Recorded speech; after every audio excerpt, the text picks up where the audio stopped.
అందరికీ నమస్కారము. Welcome back to Shrutivennela channel. ఈ వీడియోలో భగవద్గీతలో కర్మ సన్యాస యోగం గురించి చెప్పుకుందాం.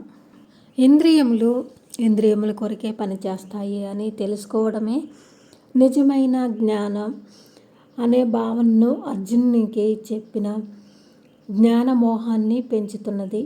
కర్మ చేయడం కానీ కర్మ వదలడం కానీ దేహ మనోభావాల సంకల్పమే కనుక అర్జునునికి రెండు కర్మలుగానే కనిపించాయి. అందువల్ల ఏది శ్రేయస్కరమో ఆ ఒక్కటే చెప్పు అన్నాడు.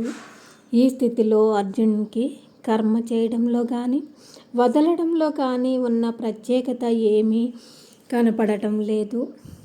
అందుకే శ్రీకృష్ణుడు పరమాత్మ కర్మ సన్యాసాన్ని ప్రతిపాదించాడు.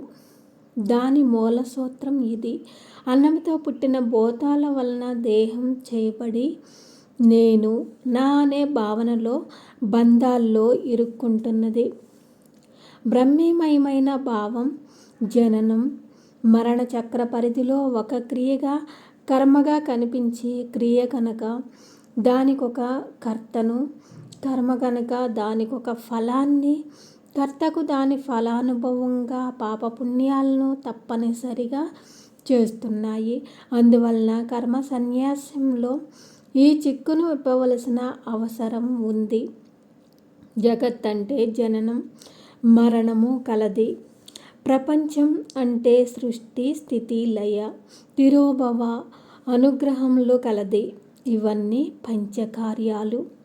దేహం జననం ద్వారా చూపబడుతూ సృష్టి అనే పెద్ద అంశలో ఇమిడిపోతున్నది.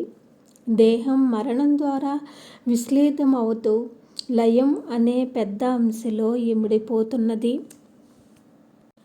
అందువలన పరిమితమైన దేహంలో కనపడ్డ చైతన్యం అపరిమితమైన సృష్టిలో ఉన్న చైతన్య వికాసంగా చూసినట్లయితే అనంత స్థితిలోని వికాసం, ఆద్యంతములు గల స్థితిలో వికారమే కనుక కర్మఫలం పాపం పుణ్యం ఏమీ ఉండవు, అవి వికారాలే అని శుద్ధ జ్ఞానమైన సాంఖ్యాన్ని మరలా తీసుకొని వచ్చి సాంఖ్యయోగము రెండు వేరని చెబుతారు. కానీ ఇవి ఒకదానిలోనే నిలవై ఉన్నాయని అంటాడు శ్రీకృష్ణ పరమాత్మ. దీని ఉద్దేశం, నాయన అర్జున, నీవు గుర్తింపక మునిపే విశ్వంలో ఒక చైతన్యం ఉంది. నీవు దేహ పరిధిలో దాన్ని జీవశక్తిగా గుర్తించావు. అందువలన దేహ పరిధిలోనే జనన మరణాలున్నాయి. కర్మ కర్త, కర్మఫలం, దాని భోక్త పాపం పుణ్యాలు ఉన్నాయి. ఆ పరిధి దాటితే వాస్తవానికి ఏమీ లేవు అని చెప్పడమే. ఉన్న దేహాన్ని, కనపడుతున్న రూపంలో వృత్తి అయిన కర్మను కాదనుకోలేడు. దీనివల్ల ఏ నియతి ప్రకారం బ్రహ్మము అధోముఖమైన కర్మగా వక్రించిందో, ఏ నియతి ప్రకారం పరిమితమైన దేహం అనూహ్యమైనదే అయి నియతి ప్రకారం జనన మరణాలున్నాయి, సృష్టి స్థితి లయలున్నాయి అని చెబుతాడు.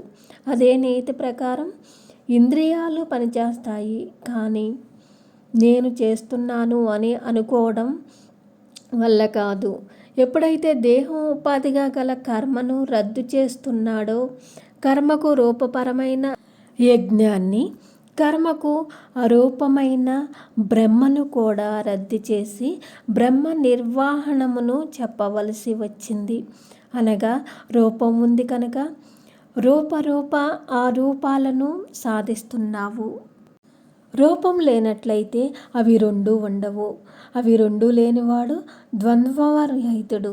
అటువంటి వానికి సంకల్పం, నిష్ఠ, కర్మాచరణ, కర్మఫలం, బ్రహ్మము కూడా ఉండవు.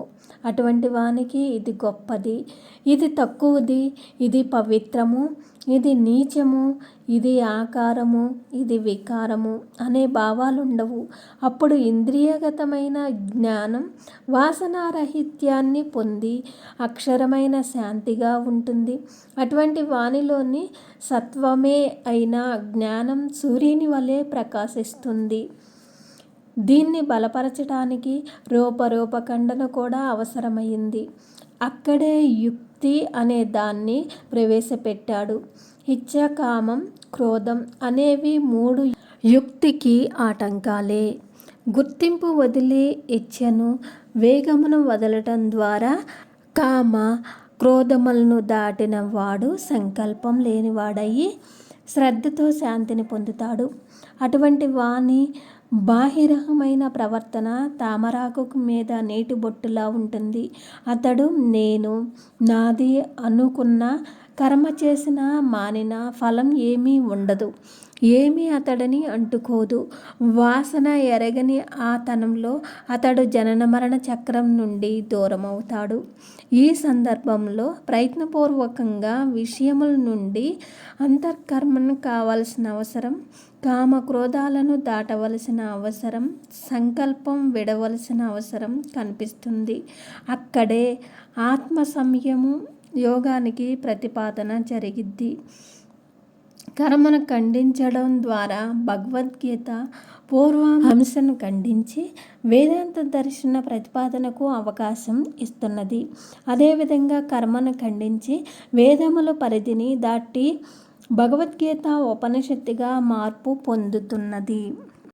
భగవద్గీతలో తర్వాత భాగం నెక్స్ట్ వీడియోలో చెప్పుకుందాం. ఈ వీడియోలో నేను ఎక్కడైనా తప్పులు చెబితే మనస్ఫూర్తిగా క్షమించగలరు. ఈ వీడియో మీకు నచ్చితే లైక్ చేయండి, కామెంట్ చేయండి. Please subscribe my channel. Thank you for watching.